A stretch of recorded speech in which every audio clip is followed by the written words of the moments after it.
With regard to the suggestion that the RNC should be in the business of picking and choosing Republicans who ought to be supported, the National Party Committees is that we support all members.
Innovative and totally open-minded. Domination politics.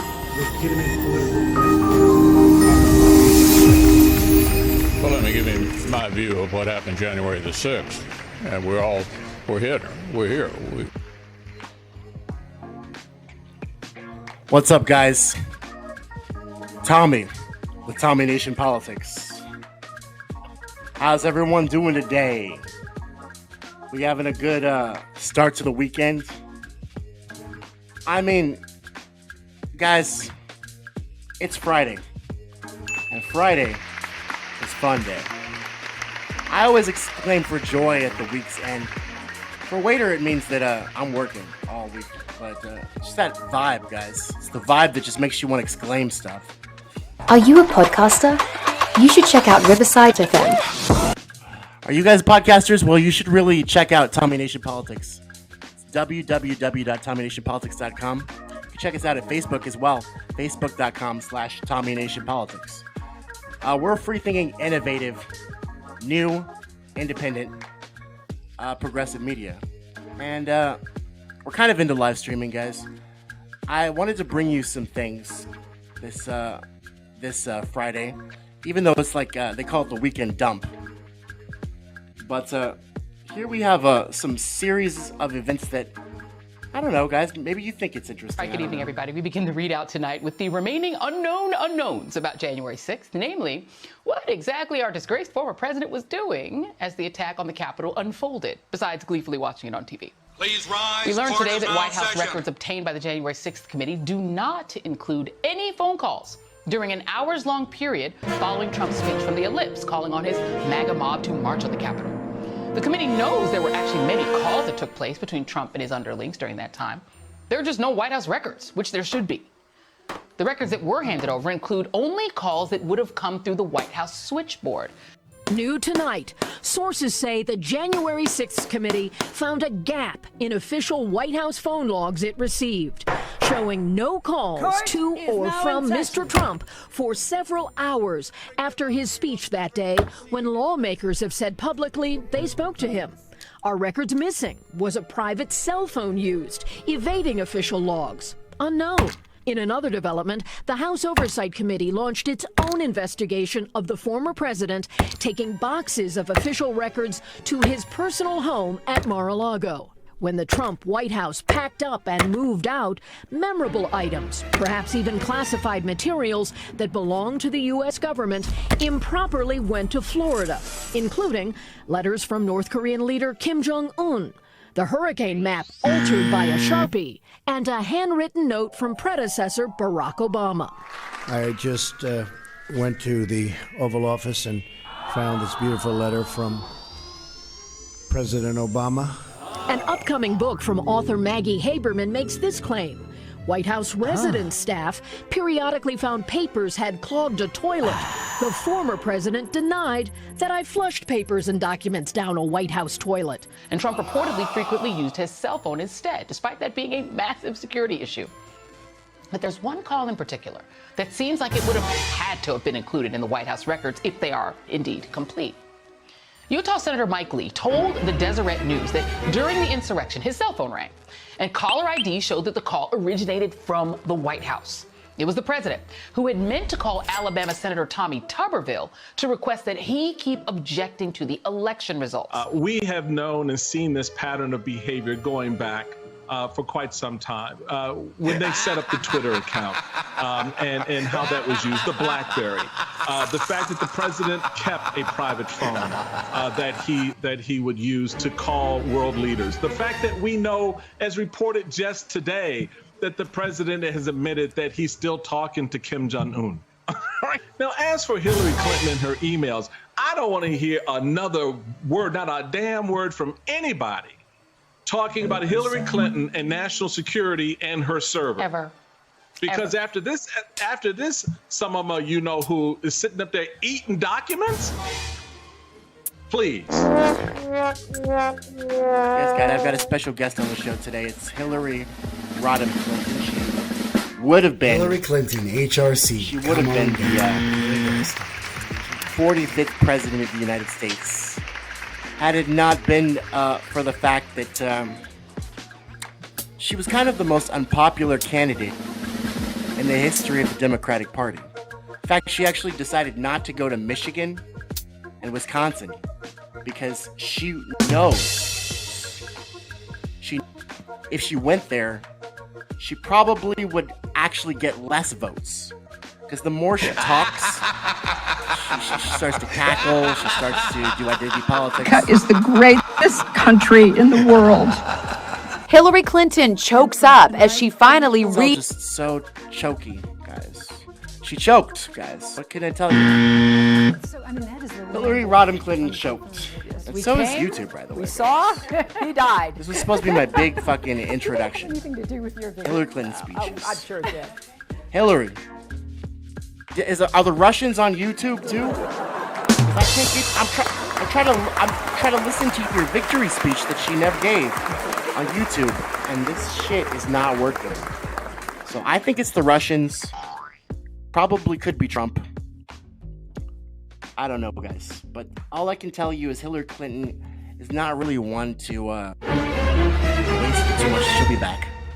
She always is. In the meantime, guys. No! God! There's something I always tell y'all, and I really mean God, it. Please, no! It's, No! Be free thinking. No! Be innovative. And be totally open-minded, guys. Reporting from Washington, here's David Asman. Sandy Berger met President Bill Clinton back in 1972 on George McGovern's presidential campaign. A Harvard law grad, Berger later worked in President Jimmy Carter's State Department. Then he went into private practice. A decade later, he was one of the friends of Bill, who urged then Arkansas Governor Clinton to run for the White House. In President Clinton's first term, Sandy Berger held the key position of Deputy National Security Advisor. In the second term, Berger took the top job. He now is the latest official from the Clinton administration to be tarred by scandal. This isn't the first time someone from the Clinton administration has been caught playing fast and loose with secret or sensitive documents.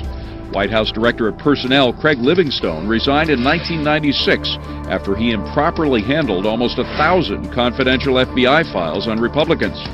President Clinton pardoned former Defense Secretary and CIA Chief John Deutsch after Deutsch got caught taking classified documents home in his laptop. First Lady Hillary Clinton found herself under suspicion when her law firm's billing records under subpoena went missing. They later mysteriously appeared in the White House family quarters. As you'll see later, we've talked to investigators who wonder if Berger committed his crimes to cover up information that could damage the legacy of the Clinton administration. It wouldn't be the first time people may have taken a legal bullet for the Clintons. Susan McDougal went to jail rather than testify against the president in Whitewater, and Assistant Attorney General Webb Hubbell, after being convicted of tax evasion and fraud, famously remarked that he had to, quote, roll over one more time to protect the Clintons. But while the scandals were big news, history may judge that the most significant development of the Clinton years was the slowly escalating war waged on the United States by Islamic terrorists. And as National Security Advisor, Sandy Berger was right in the middle of that war. February 26, 1993. A failed first attempt to topple the World Trade Center with a truck bomb. 6 dead. June 25, 1996. The bombing of the Khobar Towers residence in Saudi Arabia. 19 Americans killed. August 7, 1998. The American embassy bombings in Kenya and Tanzania. 257 dead. The Osama bin Laden group of terrorist organizations was responsible for the bombing. Al-Qaeda, which was also behind the October 12, 2000 attack on the USS Cole in Aden, Yemen. 17 U.S. sailors dead. There was another attack that never happened. December 14, 1999, on the eve of the millennium, Ahmed Rassam, an Algerian national, was caught by an alert U.S. Customs officer as Rassam entered the country from Canada. In his trunk, nitroglycerin and timing devices. Target? Los Angeles International Airport. We have no other credible information of threats against particular targets in the United States. I think that we will, over the next few weeks, try to be as clear with the American people as possible about what we know and what we don't know. To find out what they knew and didn't know, Berger directed White House terrorism advisor Richard Clarke to draft a classified document which became known as the Millennium Alert After Action Review. In it, Clarke set out the vulnerabilities faced by the United States and a series of recommendations for protecting America. What were they? Were they followed? We still don't know, because Clarke's report remains one of the most highly classified documents in the possession of the United States government. But after Al-Qaeda killed nearly 3,000 people on September 11, 2001, the nation demanded to know what went wrong. The first large-scale government investigation into 9/11 was the Graham-Goss Commission in Congress. Later, the bipartisan 9/11 Commission would be formed. To conduct these investigations, every highly classified White House document about Osama bin Laden and Al-Qaeda had to be reviewed, but only a small number of people had the security clearance to see them. President Clinton tapped Sandy Berger to be his sole representative to review his administration's top-secret files. And Berger would take advantage of the stunning incompetence of the National Archives employees to steal and destroy some of the government's most sensitive, top-secret documents. For this crime, he would get away with a wrist slap. But there is much more to this story than has ever been revealed. September 2, 2003. By this time, the 9/11 Commission had convened, and Berger was most interested in the highly classified Millennium Alert After Action Review. As we told you, it was drafted by White House terrorism czar Richard Clarke after an alert customs agent in Washington state thwarted the terror attack planned for Los Angeles on January 1, 2000. Former U.S. Attorney Andrew McCarthy, the lead prosecutor in the first World Trade Center bombings. We know that the Millennium After Action Review was a scathing attack of what the performance of the administration had been in the run-up to the millennium, that we only stopped it by luck. Several drafts of the report, with comments from White House staff attached, existed in the files presented to Berger. That day, Berger made more requests that Smith step out of her office. He was also making frequent trips to the bathroom and sending Smith's staff on errands. He had to make a phone call. He had to take a phone call. He was thirsty. So he asked one of the staff members to get him a Diet Coke. And that employee went to get him that drink. When that staff member, named John Laster, returned with Berger's soda, he witnessed the notorious sock stuffing incident. Laster dashed off an email to his boss, Nancy Smith. The archives staff member says, okay, I know this is odd. When I opened the door and started down the hall, he was stooped over right outside the doorway. He was fiddling with something white, which looked to be a piece of paper or multiple pieces of paper. It appeared to be rolled around his ankle and underneath his pant leg. We did not make eye contact. I can't be 100% sure of what I saw because it happened so quickly, but there was clearly something there more than his pants and his socks. Now I'm laughing, perhaps I shouldn't, because this is highly classified information we're talking about, but it almost sounds like a joke. But it's true. Berger says the notion that he stuffed documents in his socks is, quote, absurd and embarrassing. That he has socks that keep falling down and he was just pulling his socks up. I know when my socks fall down, although I like to think that they don't, I don't think anybody could think they saw paper down my pants leg.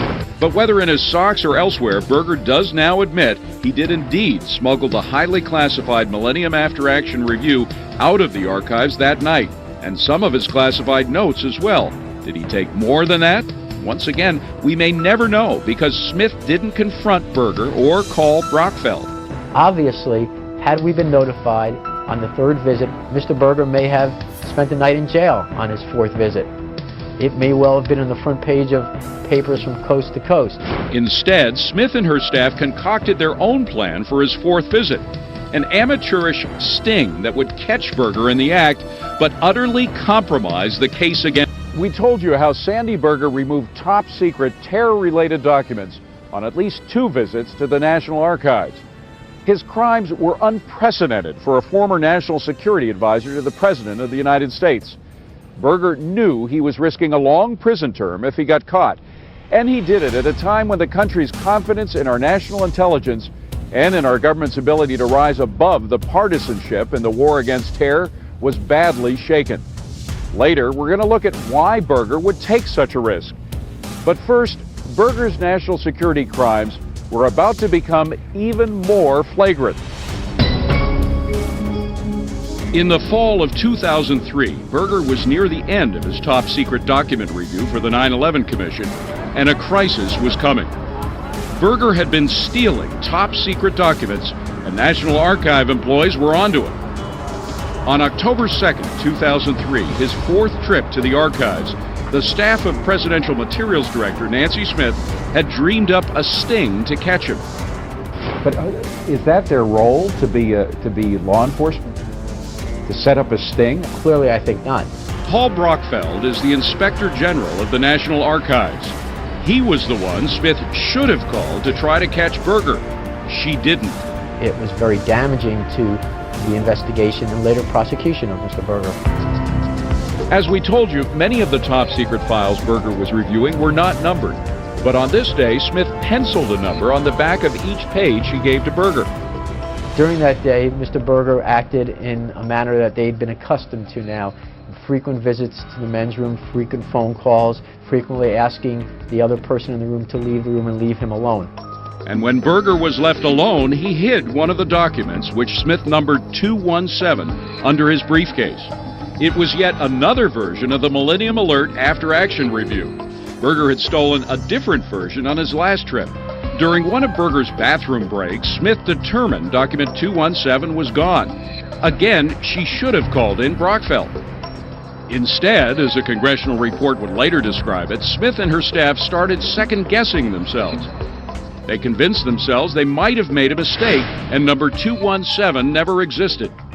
You have the former National Security Advisor, and nobody could believe that he was taking documents. Keith Osbrook was the chief counsel for a congressional committee that would later investigate the Berger theft.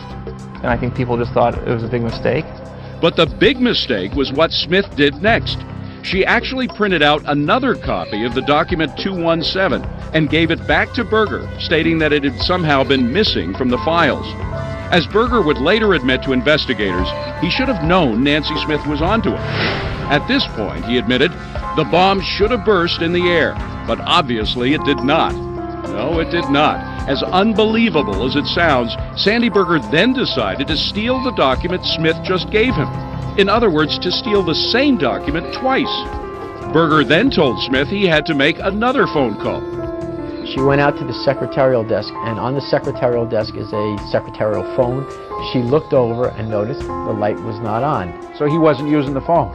Well, she became suspicious. She opened the door and walked in, at which point he appeared to be alarmed, and as she put it, he mowed her down. But she still didn't call Brockfeld. What Berger did next wouldn't become known until much later. It shows the lengths to which Berger was willing to go as he compromised our nation's security. As Berger stepped out onto Pennsylvania Avenue, he had with him a stack of stolen documents about this thick, hidden somewhere on his body. He walked over to 9th Street. Now, at the time, the archives was undergoing renovation. There was a construction trailer right over there. According to Berger, he first looked up and down the street, then up at the windows of the archives, then over at the Justice Department across the street. Not seeing anybody, he folded up the documents and placed them underneath the trailer. Then he went back into the archives, essentially leaving top-secret documents. They fell into the hands of It's the greatest country in the world. Hillary Clinton chokes up as she finally reads the victory speech she never got to give. The former First Lady would have paid tribute to her late mother had she won.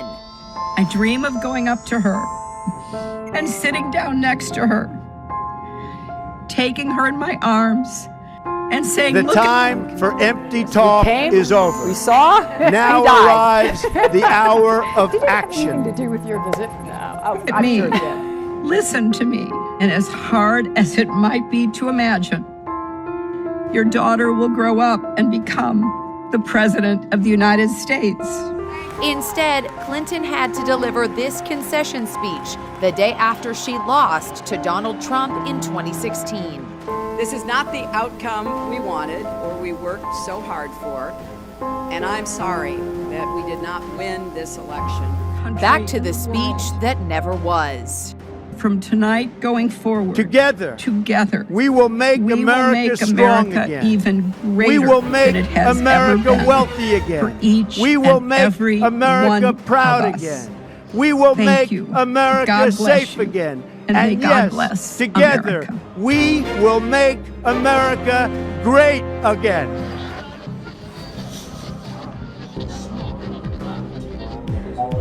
Hey guys, this is Tommy with Tommy Nation Politics. How's everyone doing today? Tommy Nation Politics.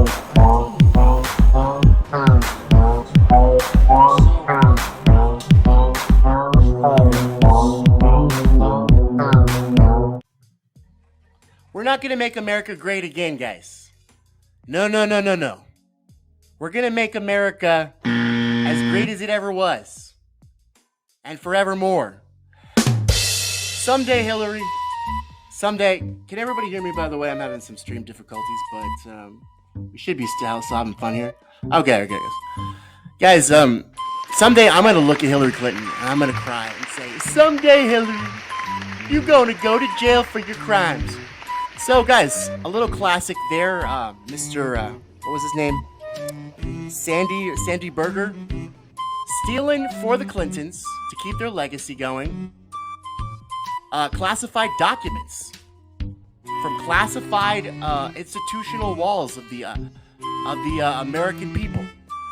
The democracy of the American people was under attack, guys. The Sandy Berger caper, guys, was it was one of the most white privileged capers of all time because you had this white man who was using the bathroom at lengths of time, stealing constitutional documents for the Clintons, putting those documents down his pants so they could cipher out to Bill Clinton and his fucking lackeys. It was like it was a regular Watergate, guys. I don't know if y'all know about the Sandy Berger caper, but look into that. Still, many questions remain about how the trust was broken, and how, in fact, this man funneled all of these classified documents out of the FBI and the CIA, the intelligence, which were at the time fighting Al Qaeda. Could have hurt our country.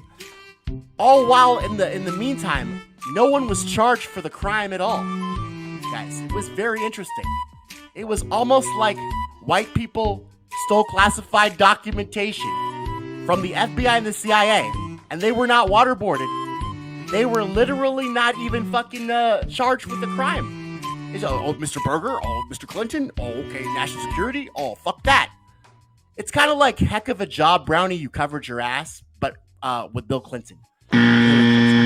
As you guys know, Hillary Clinton was very involved in the healthcare aspect of Mr. Bill Clinton's tenure. She was also very, very involved in the wars going on. She really loves war. She loves killing people, guys. Hillary Clinton, not only has she killed many people, guys, but also she's done a lot of political theater. A lot of political theater that WikiLeaks has caught her ass on. My favorite piece of Hillary Clinton's political theater is what did she say on the WikiLeaks emails that were revealed? The WikiLeaks emails, something like put Donald Trump on a Pied Piper strategy. It struck the media to treat him as serious candidate. I believe that was it. I'm not sure. I can't get the words super right. Let me figure this out. Also have this morning the special counsel appointed by former President Trump's Justice Department to investigate the Russia investigation. John Durham has now charged a prominent Democratic lawyer. Ken Delanian is all over this story. Ken, this one's confusing. Explain it. Who was charged and with what? Good morning, Steph. Michael Sussman is a former federal prosecutor and prominent cybersecurity lawyer who represented the Democrats, including the Hillary Clinton campaign. About 5 years ago, he met with a top FBI lawyer to pass along internet data that some researchers believe could show a secret communications channel between the Trump organization and a major Russian bank. Now, the FBI investigated and debunked this theory, but now John Durham, the special counsel appointed by Trump Attorney General William Barr, has secured an indictment against Sussman on a single felony count of lying to the FBI. Clinton's campaign says the new allegations suggest that Donald Trump lied on the debate stage and that the disgusting behavior he bragged about is more than just words. Trump is bashing Clinton over this latest leak of emails apparently stolen from campaign chairman John Podesta. Nancy Cordes is in San Francisco, where Hillary Clinton will attend a fundraiser later today. Nancy, good morning.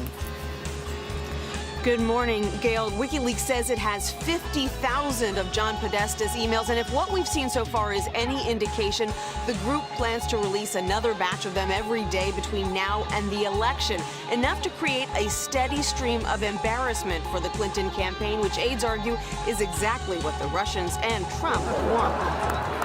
Thank you.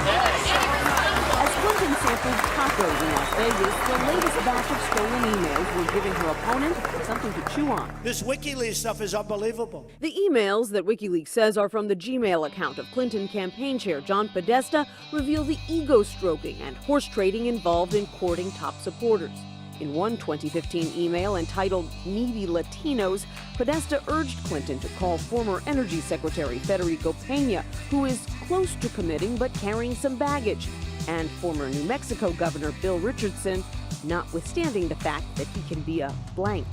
Another exchange with Obama campaign manager David Plouffe reveals Clinton was laying the groundwork for a possible run far earlier than previously known. In December of 2013, Plouffe agreed to enlist a small number of people to draw up a battle plan, but promised his helpers would have no knowledge of who the project is for, of course. Clinton advisor Cheryl Mills was equally secretive, telling Plouffe, "I have shared that we met with Hillary Clinton and John Podesta, and with no others." The emails, which cannot be independently verified by CBS, are a distraction from what would otherwise be a banner week for Clinton. That's how desperate they are. Polls now show her leading in 6 battleground states, including Colorado, where new voter registration stats show Democratic voters exceeding Republicans for the first time in decades. I think Americans want to turn out in as big a number as possible to reject the dark and divisive and hateful campaign that is being run by my opponent. And just out this morning, an endorsement from the Washington Post editorial board, which writes, quote, "We are not making this endorsement simply because Miss Clinton's chief opponent is dreadful, but because she is businesslike, knowledgeable, and willing to work across Prosecutors the say aisle." Sussman told the FBI lawyer that he was not at the meeting on behalf of a client, when in fact he was representing both the Clinton campaign and a Trump-opposing technology executive. Sussman's lawyers are pushing back hard. They deny that he was representing Clinton, but they say that even if he was, the lie was not material. That's legal speak for it didn't matter. The FBI was going to investigate this anyway. In a statement to NBC News, they say the case is incredibly thin, based, quote, on an oral statement allegedly made 5 years ago to a single witness that is unrecorded and unobserved by anybody else.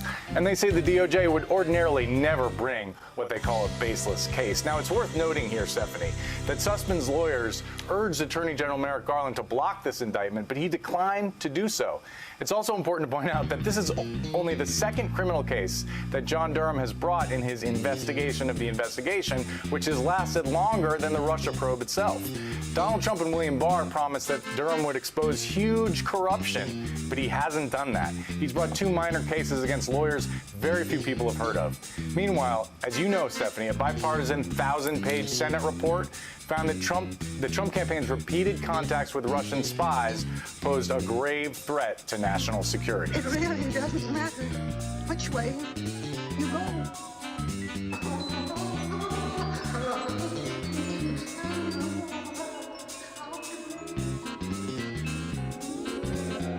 Oh, by the way, if you'd really like to know, he went that way.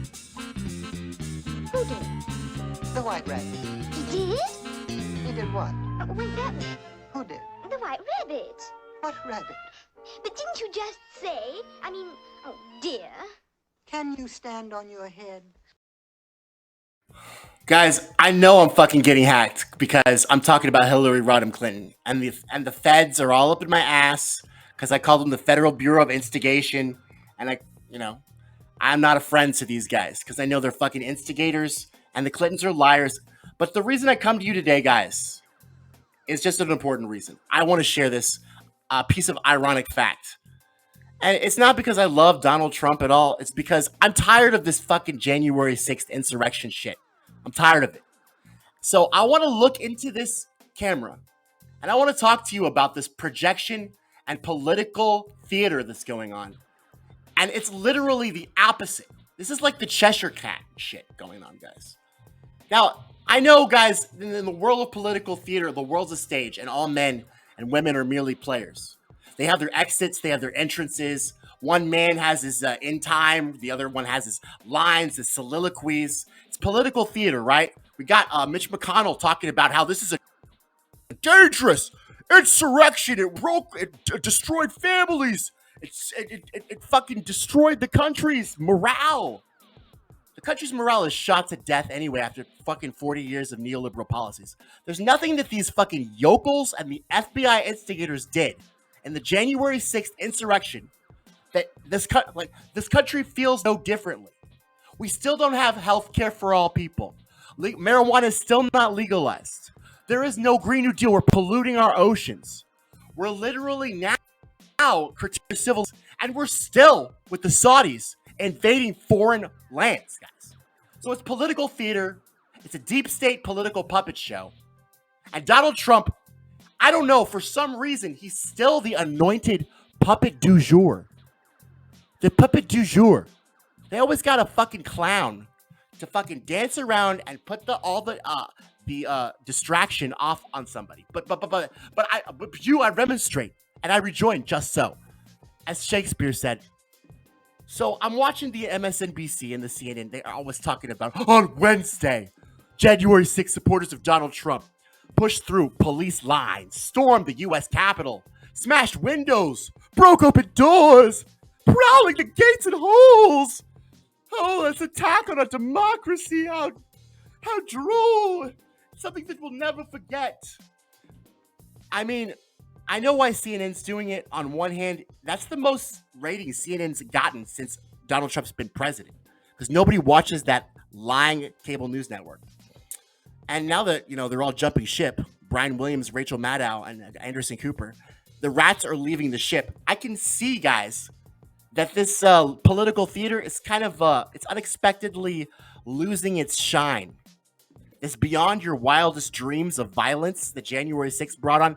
It wasn't that. In fact, we should have had plenty of those a long time ago because we were a country born in rebellion, individual freedoms, and we hung an effigy on the Liberty Tree. The fucking stamp collectors, fucking a doll that looked like him. That's what Thomas Jefferson, George Washington, and Benjamin Franklin did. They got together in Philadelphia. They took a little doll that looked like the stamp not part of the community guidelines guy that and was given for standards. taxation without representation. They hung him from a fucking tree.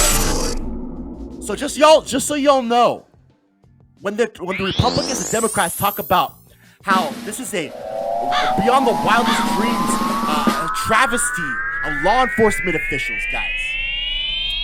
The amount of violence, guys, is not even fucking deserving of the raping, pillaging of our lands, our stolen lands, of the enslaving of our people, and the sharecropping of American people in a free country.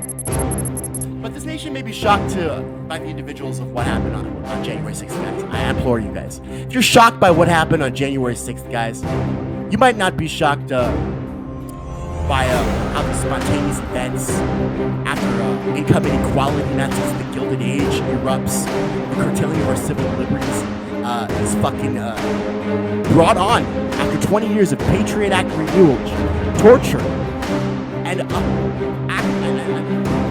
guys, I don't think you realize what this intelligence agency has been wrong for 20 years about weapons of mass destruction has been laying the groundwork in this moment where we're all domestic terrorists. But in the meantime, we want to blame this stooge Trump. He's such a menace. He's a threat to democracy. He's such a smart guy, except he's so dumb he couldn't even write his own book. He orchestrated this whole January 6th himself. He's so fucking smart. The only thing I saw on NPR was planning was it failing. Oh, you don't think that Donald Trump did a coup in the middle of Washington, D.C.? A place of corrupt wastrels and fucking villains and murderous scumbags would work?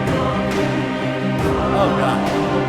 So, guys, on one hand, you have the intelligence community railing against Trump. They say he's a threat to democracy. He's popular. I just showed you a Clinton administration where Clinton's main aide was stealing classified documents. His name was Sandy Berger. Look that shit up. Let's talk about how he's got a cult following and how all his followers do whatever he wants. That's Trump. I just told you there was a Pied Piper strategy that Hillary Clinton in her emails from WikiLeaks said instruct the media. Instruct the media. That means do propaganda to get a cult following. So, guys, everything you complain about Trump fucking being guilty of, Hillary Clinton has literally done it all. The Clintons have literally done it all, guys. Including deadly force, including smashing your email server, deleting 20,000 emails. What was on those emails? Pictures of Gaddafi's dead body. And it's not just symbolism, guys. I'm not just saying pictures of Gaddafi's dead body because I want to be illustrative. This is a great deal of symbolism, guys. But it's this commentary in this Pied Piper character of Donald Trump is laughable. It makes me laugh every single day. But on the other hand, it makes me angry that anybody would literally believe that Donald Trump is Donald Trump couldn't even orchestrate a glee club. He didn't even write his own book. He lost his fucking inheritance, which was given to him by his dead dad.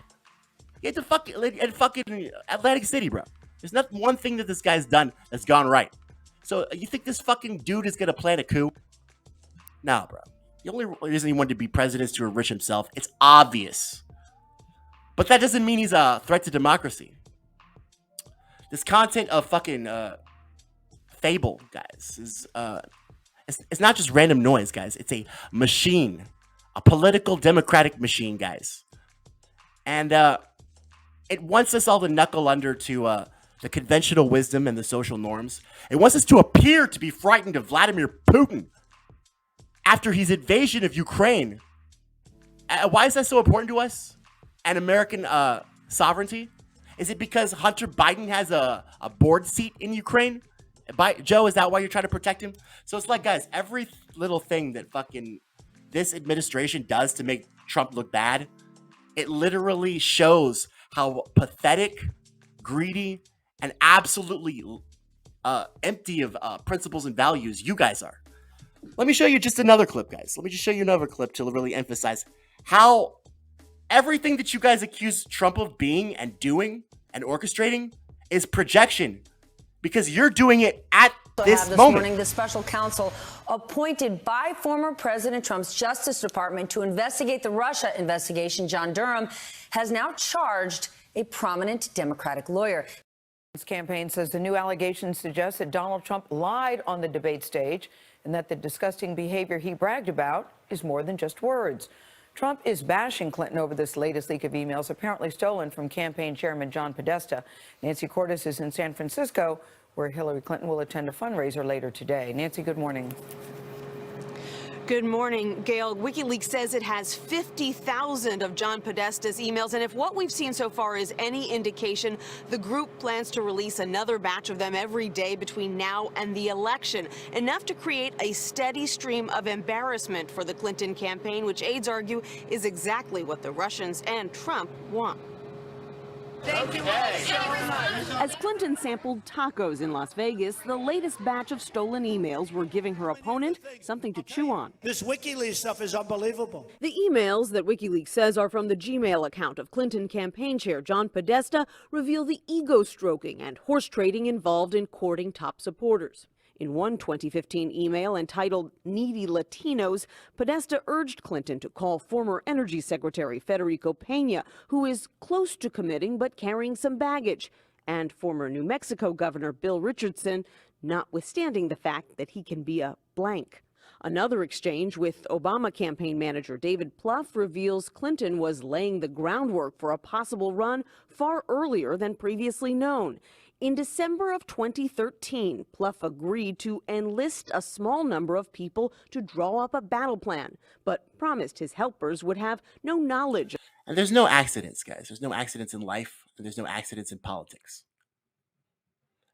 Kennedy said that in 1960 before the deep state assassinated him, along with Martin Luther King and Malcolm X. All this talk of Trump about being an outsider was so much fucking nonsense.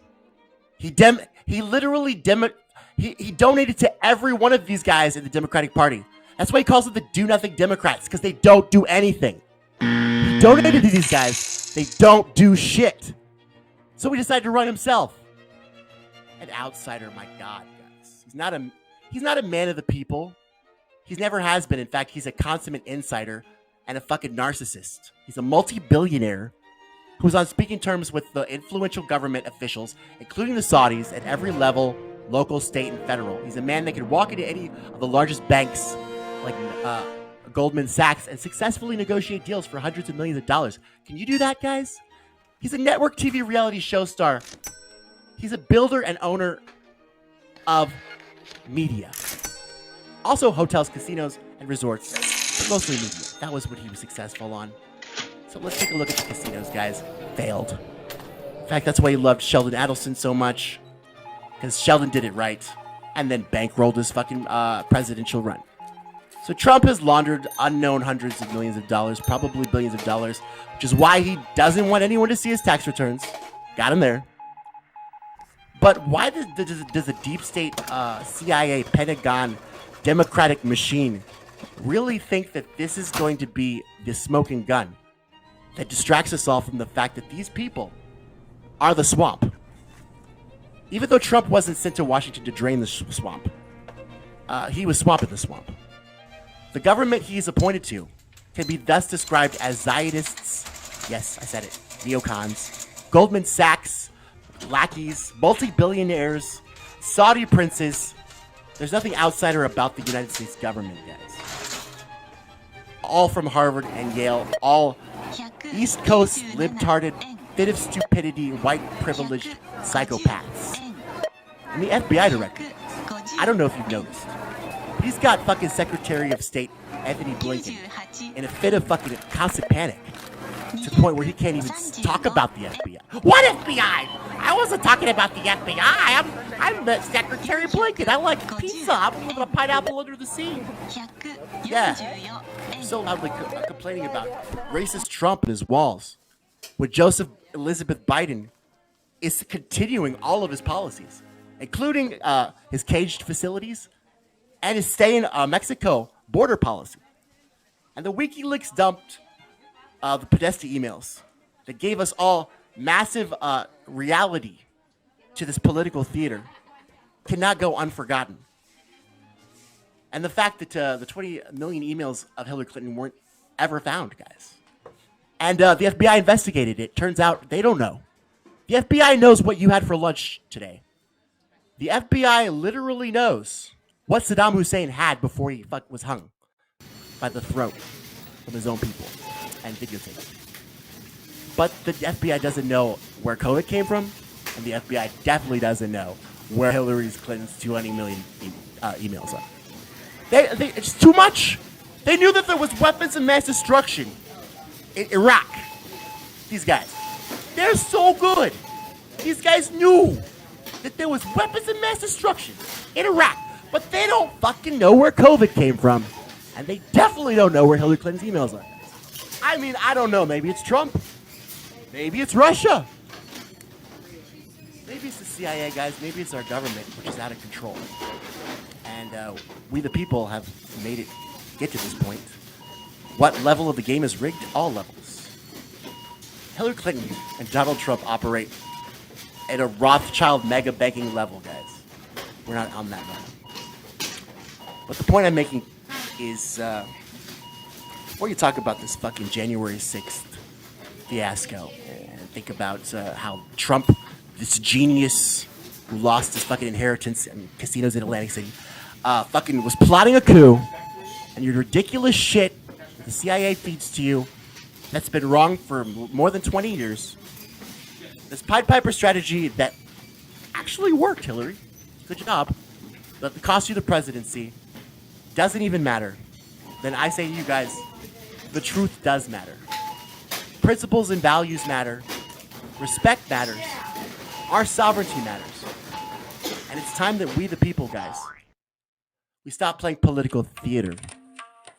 And we start playing a game of promoting the general welfare and securing the blessings of liberty.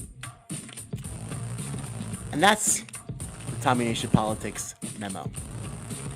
The stream sucked ass, but I got what I wanted out. And I got a whole bunch of videos, guys. You want to fucking cross me with your fucking Trump's threat to democracy? I got you right here, bro.